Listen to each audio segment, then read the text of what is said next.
C'est votre point de vue? Ça doit être corrigé?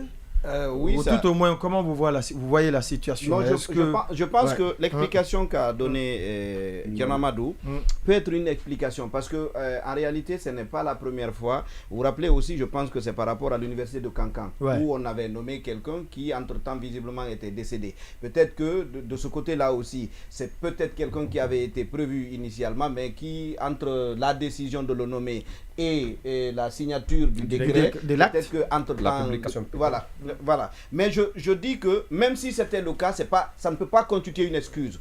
Parce que, vous savez, l'explication, le prétexte qu'on envoie souvent en pareille circonstance, l'erreur est humaine. Non, à la présidence de la République, l'erreur est humaine, ça ne peut pas marcher. C'est-à-dire, c'est... Il y a tellement de filtres. Honnêtement, c'est le site qui doit être particulièrement infaillible, c'est-à-dire la présidence de la République. C'est pourquoi on dit que c'est une institution. Exactement. Le président lui-même est une institution. Exactement. Donc, lui-même est une institution. On ne peut pas, même le décalage qu'il y a dans l'institution.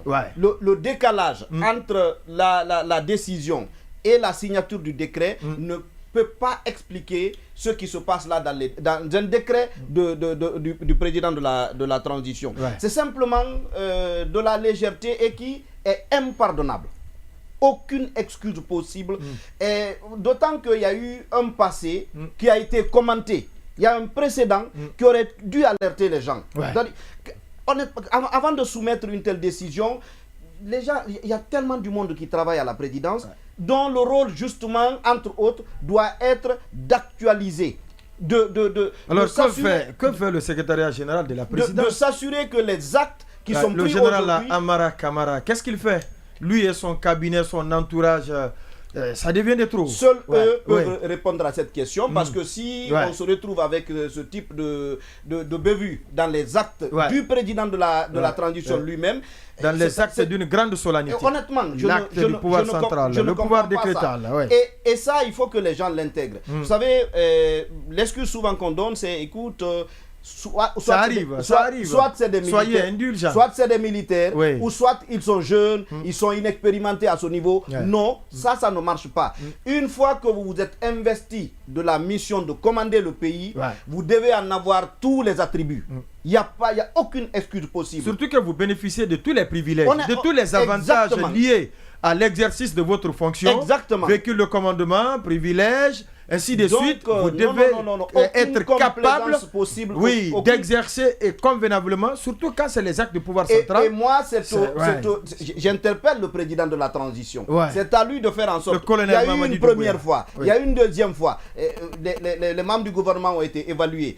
Ceux de son cabinet à la présidence doivent être évalués. Et ce type d'acte, par exemple, quand on laisse passer... Ou c'est du sabotage ou on ne sait pas. Quoi qu'il arrive, lui, il doit trouver la réponse à toutes ces questions auxquelles nous nous posons. Oui, Habib Marwan Kamara. Dans un jargon, dans un langage populaire, on dit souvent que l'erreur est pardonnable, mais la faute, elle se sanctionne. Donc, on sanctionne la faute et on pardonne l'erreur.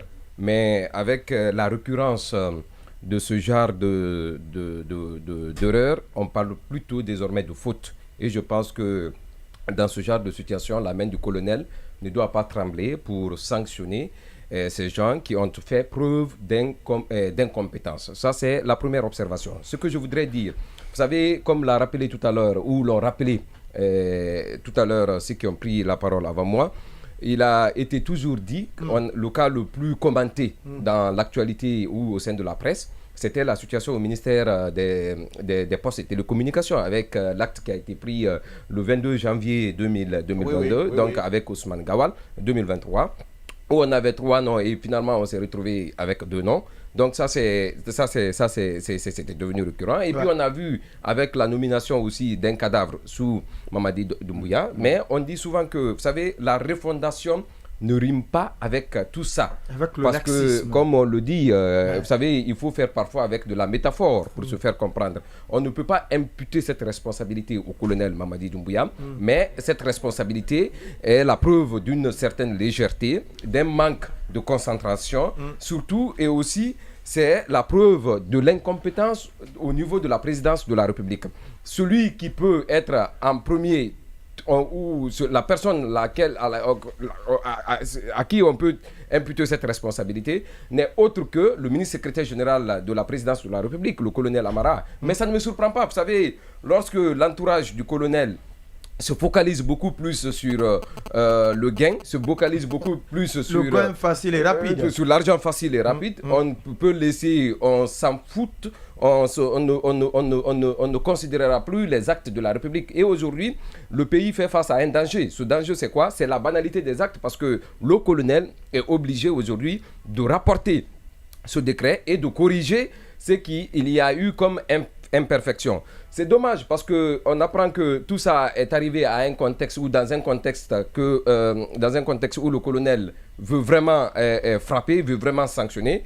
Et je pense que cela commencera par le nettoyage. Il doit faire un nettoyage à grande eau au sein de son entourage. Je pense qu'il y a des gens qui ont érigé domicile du côté de la présidence, parce que là-bas c'est devenu la vache à lait de la République, parce que c'est l'endroit où on contrôle, c'est devenu le filtre où les affaires se traitent. La présidence n'est plus un lieu où on discute l'avenir du pays, mais où on parle plutôt d'affaires, parce que vous avez un directeur de cabinet entre guillemets qu'on suppose être l'intellectuel du groupe, mais qui s'avère aussi une catastrophe, parce que tous ceux qui ont côtoyé l'homme pensent que ce poste n'est pas à sa portée. Il y a Amara Kamara, et puis qui brille dans toutes les crises. Partout où il y a crise, c'est son nom qui apparaît. Vous savez, on ne cesse jamais de le citer dans ce qu'il y a aujourd'hui comme problème dans le pays. Finalement, le colonel a dans son entourage un duo du mal. Le duo du mal, c'est Giba et Amara,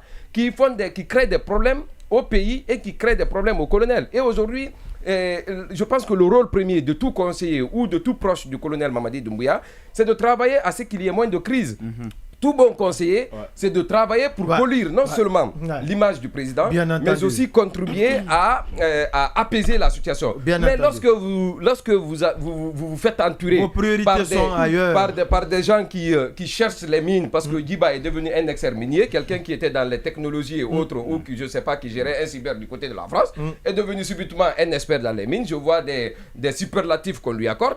Amara, qui était juste un instituteur dans une école, il gère le cœur de la présidence. Je pense que c'est pas surprenant de voir un tel machin signé. Non, de telles erreurs à répétition, de telles fautes à répétition. Ce ne sont plus des erreurs. Il est important et il est primordial pour le colonel, dès ce soir, de prendre un acte pour sanctionner, et à la fois pour réparer d'abord la faute, et ensuite sanctionner et Amara et Giba pour incompétence. Parce que franchement, la République mérite mieux.